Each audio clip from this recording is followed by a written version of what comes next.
Hello everyone, this is Migo Hunter, and today we are casting our first International Yomi League match for the year, for 2021, between Caralad and cpat. Now, as you know, IYL is usually the biggest tournament held for Yomi every year, once every year. But this year's only about, I think, only 17 entrants, but it's still the biggest Yomi tournament we have right now. So I'm excited for it. Um, Carolad and cpat, both great players. cpat, obviously um, a veteran of Yomi, come back kind of recently. I think a year ago he came back into Yomi again, and he's been okay. Yeah, yeah. cpat's made a name for himself. I think he got the highest he's placed in IYL was second place. I think in IYL 3, and Carolad needs no mention. I mean, Carolad's been prolific in Yomi tournaments. He enter almost every one he can enter, and he places very highly usually on them. And he made it to the IYL playoffs last year. So yeah, both amazing players. Oh, yeah. So cpat has mentioned that he wants to make Jaina his main Troc counter pick, and I highly approve of this. Not just because I love Jaina, but also because Jaina is very effective against Troc. Possibly Troc's hardest matchup because of how Jaina works with her recurring chip, recurring buyback damage, destroying blocks. What can I say? Jaina does a lot of stuff that makes Troc life sad. The main thing Jaina has to worry about is Troc getting two blocks attached and then trying to dodge it to Beast Unleashed, because dodging to 45 it hurts no matter what character you are. But otherwise, Jaina having to play around dodges, it's no big deal. She still can kind of press her advantage and always have a upper hand in this matchup. Ooh, good block. Yeah, so turn one, Caralad try to throw and doesn't eat as much doesn't eat that much damage. Um, Huge block by cpat though. Turn two, huge throw. Okay, cpat so far has been just got great timing on the first three combats. Clean. Interesting dodge from Caralad. Usually Chalk doesn't dodge this early, but perhaps he had good damage or something to follow up with. Okay. Caralad showing the 7 block. I like it because Jaina's only shown a odd normal. Stands to reason she would have played it there. Okay. Here Caralad gets his first block off, but not without some cost of 7 chip. So Jaina right now has life lead and card advantage, which is really good for her this matchup. Because it means she can keep pressuring. She's in max hand. Chalk really has to hold the pressure.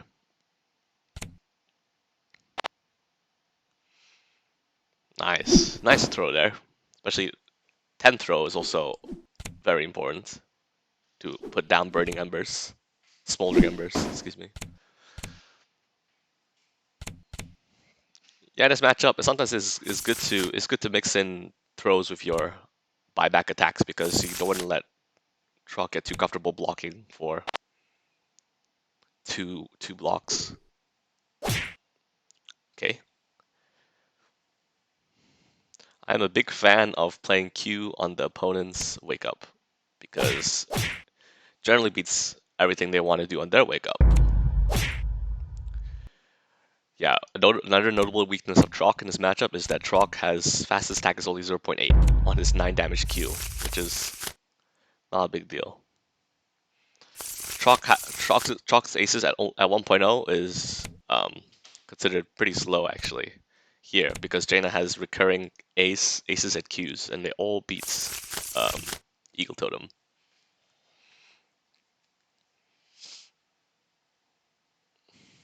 Okay, Warstomp, Caralad discards the 2. Nice throws on cpat's part. Huge throws. Because the main way Trock can kind of get back in the game when he's behind is to land Beast Unleash. And Jaina's got good throw damage, especially with how much resources cpat has accumulated. Yeah. It's basically not allowing cpat to... I mean, bleh. I'm getting the names mixed up because they're both C's. But cpat is not allowing Caralad to get back into the game. Okay. Good burst, he needed it. 7-6J is a good hedge, just in case if that was a real Joker. The nice thing about Jaina is she can play a lot of hedges into possible Jokers because she has a lot of tools. She usually has a big hand, so she can find alternate source routes for damage instead of having to play her aces all the time necessarily. That's one of Jaina's strengths. It's just, yeah, having a lot of options in hand. Okay, kind of finally gets a block off,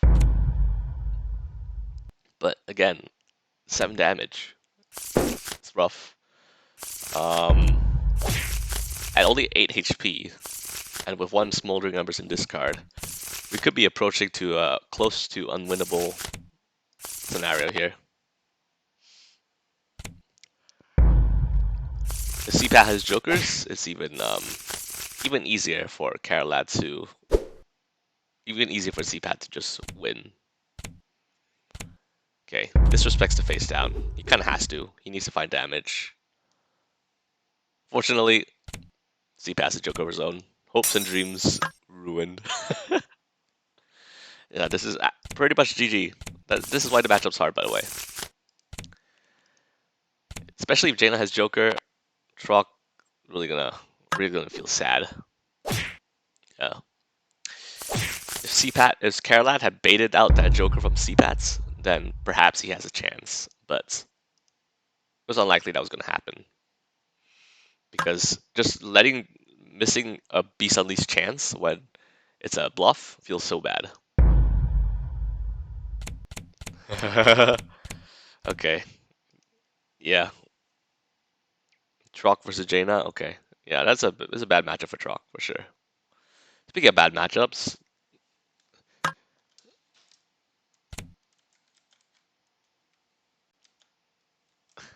okay. No idle chat from me. But yeah, speaking of bad matchups, this is a very bad matchup for Jaina. But still, she has answers.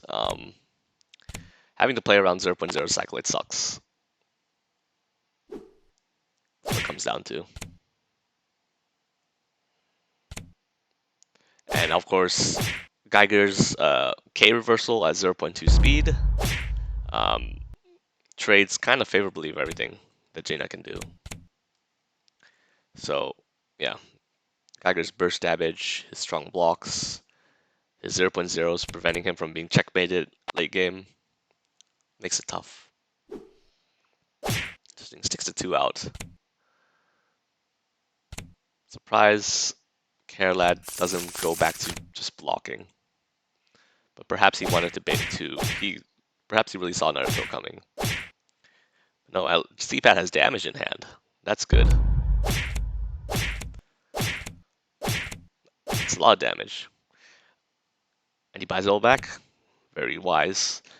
K is a decent reveal against Geiger, at least.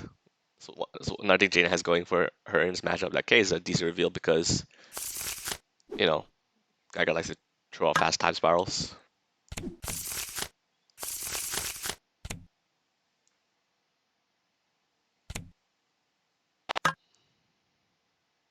Oh.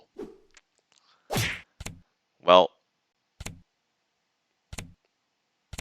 that 2 was just a bait.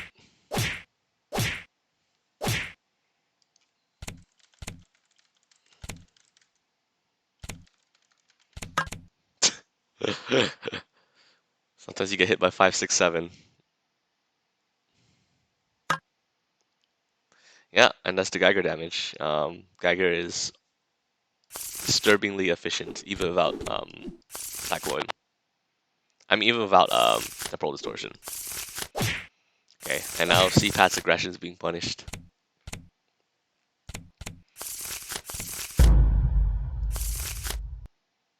Research development for 2 cards. Still okay, because I do not mind R&Ding like that, especially when the opponent only has 23 HP. Now, this is a very dangerous spot for cpat right now.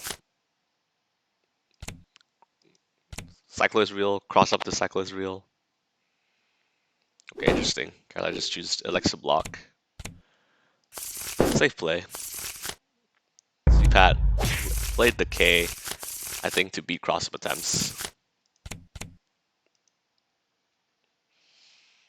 And cpat is now at 20 HP. Just don't get hit by Cycloid and you should be fine. I think throw combos from Geiger can potentially kill also, is a problem. Because Geiger's throws are disgusting and do 8 damage. Because he needs it.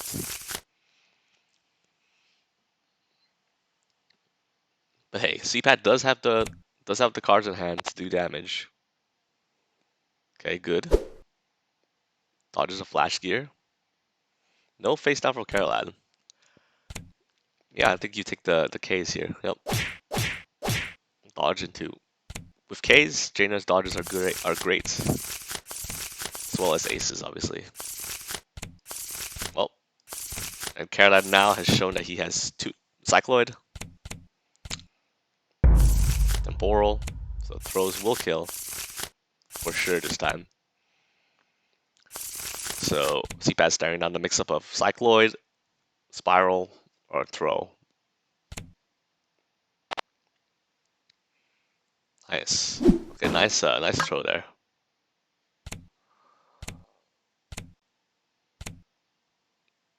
Nice disrespect from cpat. Wow. Just he had enough damage to kill. Nice. Yeah. Jaina's throw damage is like when she has a big normal in hand, it's like 30, 31. It's amazing. Oof. Close call from cpat. Could have died, but he lives. Hallelujah. And now we go on to game 3. Turn 1J, the classic. But hey, oh yeah, I will mention that in this matchup, you know, Jaina suffers in this matchup. 10 block is good to have. Because you don't mind losing it. And if you were to lose any block, you might as well lose a 10 block. Jaina's blocks being eaten by Geiger is not very nice, but nice. Committed to blocking from cpat. That's really nice. You don't know how hard it is to decide to block against Geiger. Because you have so few, and to get eaten, you're fucked. But hey, cpat has the strategy of having his 10 blocks and blocking with them. I like that strategy. It's a good strategy against Geiger.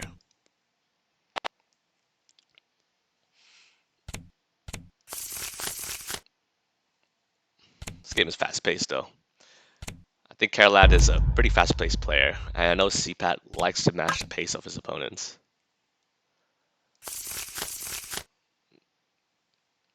Maybe cpat has to be mildly concerned about this temporal distortion right now, because we have no idea what's in the contents of Caralad's hand.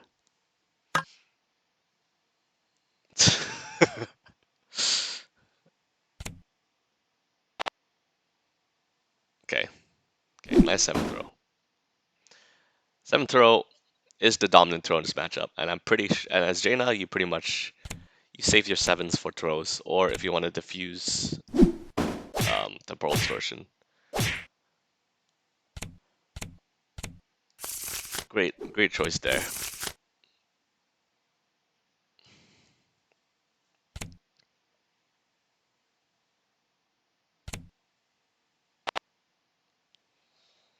Okay. Caralad decided to block once, and that was enough for him.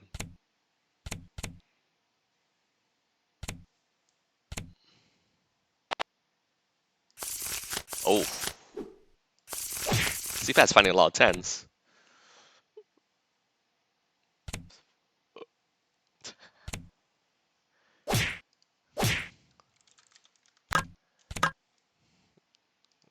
It's got them all. He's assembling Zodia. But it's fine. It's fine because Geiger doesn't have to dodge ever. Not when he has Cycloid.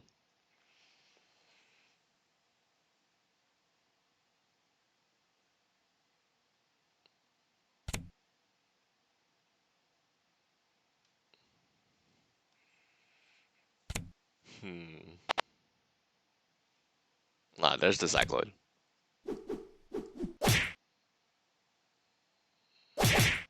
But hey, cpat's at 32 HP. Exactly what he wants. Now he's activated Burning Desperation. And of course, taking 20 is much preferable from taking. Okay, good. cpat has a Q. Diffuses Temporal Distortion.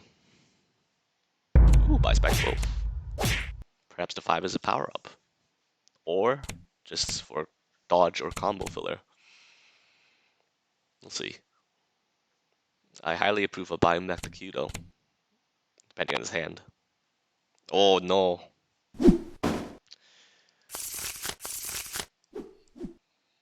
Perhaps the dodge there from cpats. Unless he was really thinking a K or a Goldburst was coming. At least he's not dead.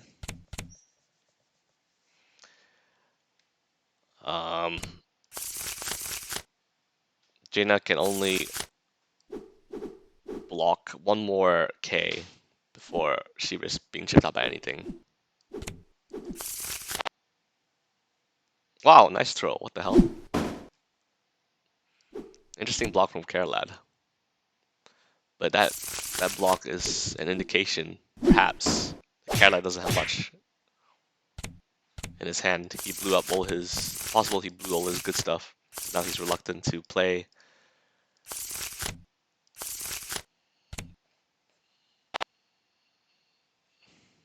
Wow. Okay.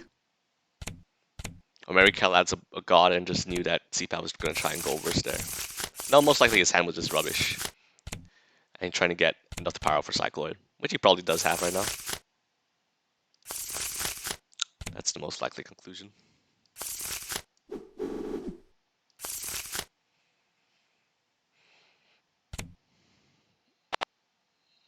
Nice dodge.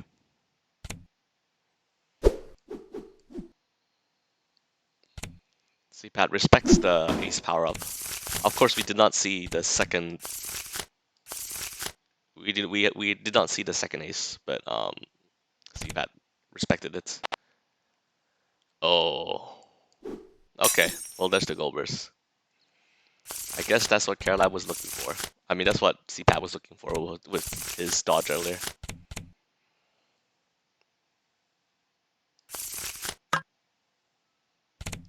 Slightly? Yeah.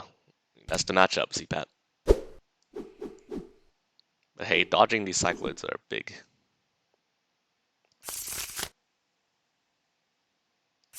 What's the dodge follow-up? Only 4 cards in hand for cpats. If he has a Cho, he should probably take knockdown. Okay, dodges to 10.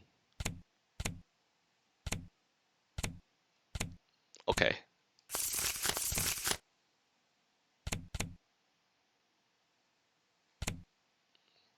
So cpat's gotta win in like 2 combats. Okay. That was a... Letter J was a good call there. Would have resulted in a double KO if Caralad had another flash gear. Oh, take 8 from Smoldering Embers. Ah. GG. Close game. cpat almost made a good comeback there. Avoided a lot of Geiger's threats. Yeah, man. Sometimes the top deck.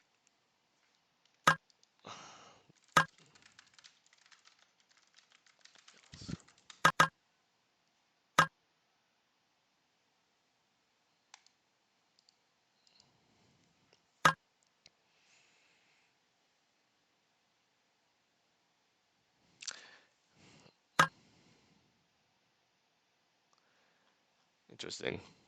No blocks, he says? Yeah, I didn't pick up on the fact that he had no blocks, apparently.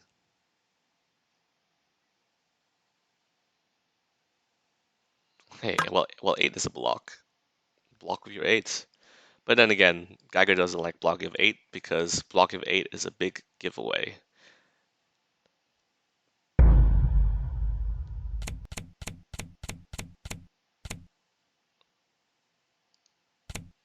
Well, we expected this to happen. cpat is back on his main character. And what better counterpick to Geiger than the man Zane himself? Zane's great against Geiger because Zane can pressure from turn 1 and stop Geiger from building. Like so. Gets knocked down.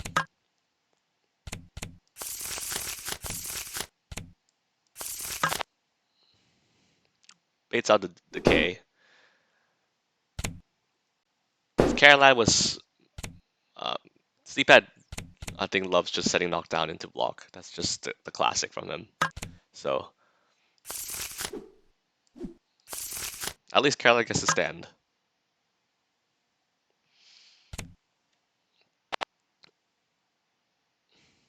But yeah, wow. cpat's turn 1 10 throw, putting some psychological pressure on Caralad, and now cpat can resort to blocking if he so pleases. Yep.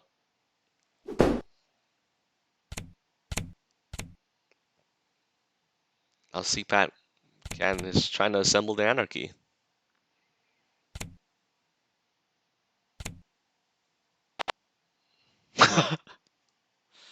Yes, cpat, block at 12 cards. It's the classic.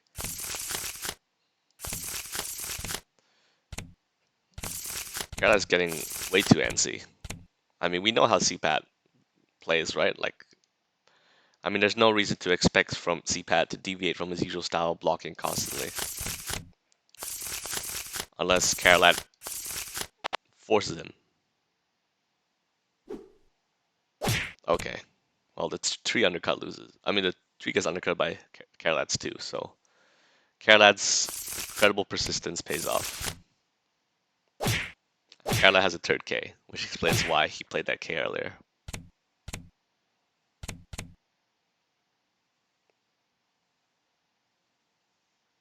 It's an interesting game. Geiger at least has life lead, but it might not be there for much longer if he gets his by Anarchy.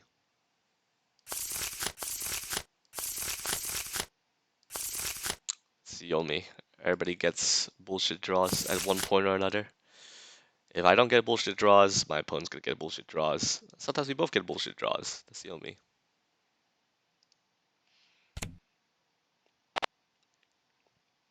Ah. Crash Bomb. Good choice. If you're not confident enough to wake up Anarchy in that situation, Crash Bomb's fine. Especially if cpat has more, which he probably does. Wow, okay. This is the... I don't care what you block. Throw. Yeah, that's a problem when fighting against a good Zane. And by good Zane, I mean a Zane of Anarchy. When you're fighting against Zane of Anarchy, when he knocks you down, his throws are just so much stronger as an quote-unquote unbeatable option because you're going to have to respect the Anarchy at all times. So playing a reversal isn't safe because Anarchy is 0.0 for some messed up reason. Okay. Caralad, though, he was willing to die to Anarchy there just to avoid getting hit by the cross-up. And Caralad has triple silent aces and triple Ks. Interesting. We drawing good today. We drawing good cards. Hey, Caralad has lively all of a sudden. And cpat is confused at how amazing Caralad's draws are.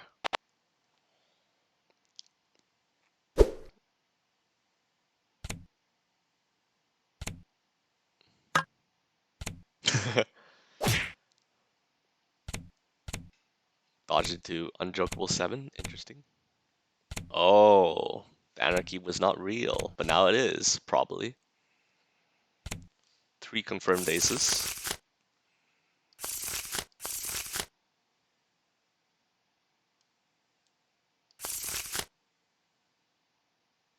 Well, Zane still has the upper hand, I believe. Okay, that dodge was very safe. Nice call. Face down from Caralad. Probably will take knockdown if he has it in hand. Yeah,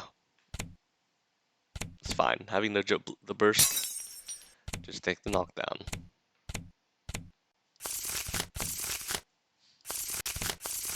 Now cpat.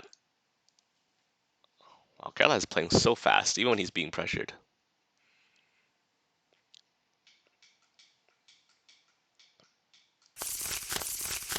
Tricky spots. cpat can unleash the anarchy here. But with so many reversals down from Caralad. Okay. Yep. Good call and throw. Yeah. You'll have to. You have to, like, not have to respect the fourth. You shouldn't respect the fourth K. Just go for the easy win, the easy combat win. Fortunately, he doesn't get another knockdown. I guess he does have 3 J's in discard. cpat now is doing the game plan of throwing. Wait, actually, that's lethal. Yeah. Just tack on AA onto it. Yep. And good games. Wow. Wow, that last game was something. Carolad drew exceptionally well. And so, okay, that explains his very weird.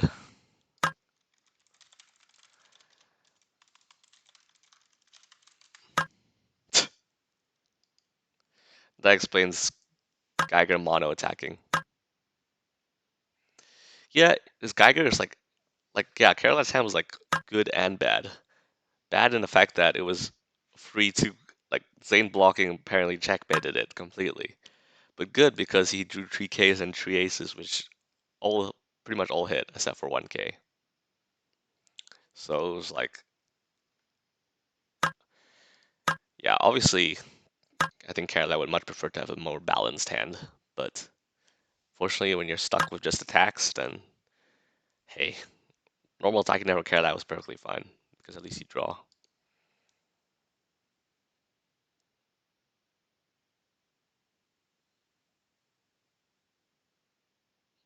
Ah, I see.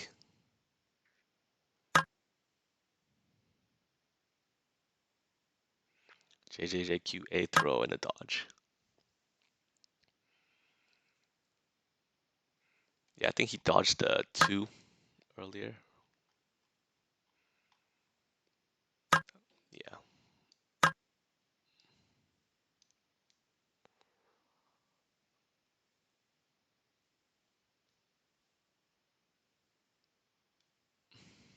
Unfortunate, it happens.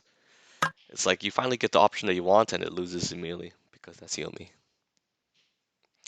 That's what happens when I play JNet too. It's like you get a hand with no blocks, no blocks, no blocks, no blocks. And finally you get a block and you play it and the opponent throws you. And that's a bad feeling. But oh well.